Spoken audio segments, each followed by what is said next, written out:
5 dalam pandangan ulama orang-orang yang mendadak baik dan bukan karakter hidup. Pertama, anta muslimun wa taru annaka muhsin. Sebenarnya kau penjahat tapi tiba-tiba jadi orang baik. Yang kedua, bukan hijrah. Nah, bukan hijrah. Kalau hijrah dia taubat bagus. Ini tidak. Ada targetnya. Hanya sekian beri jadi baik. Kemana-mana bersolat, kemana-mana mau pakai jubah, kemana-mana sholat, majlis taklim diisi. Hanya itu. Begitu ada target yang selesai, semua kau tinggalkan. Yang kedua, anta tubkhal wa tara annaka karim. Sebenarnya kau orang penuh, tapi mendadak terlihat seperti orang dermawan. Yang ketiga, anta zahil wa tara annaka alim.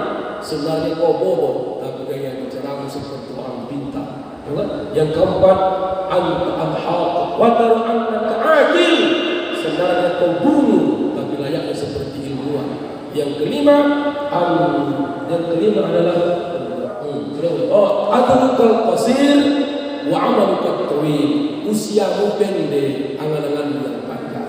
Mudah-mudahan dengan kata kuncinya, jangan kita berpura-pura dalam hidup ini. Apa adanya. Kalau ada orang baik, katakan dia baik. Kalau ada orang berilmu, manfaatkan ilmunya. Kalau ada orang yang dermawan, maka dermawanlah untuk selamanya. Jangan mendermawan ada maunya, jangan nampakkan ilmuanmu karena kau ada yang dipuji. Mudah-mudahan bermanfaat. Inilah yang dapat saya sampaikan. Ya Habib Allah, ya Nur Allah, ya Ghali, atammin qalbi ala luqyak idha ذكرك جفبان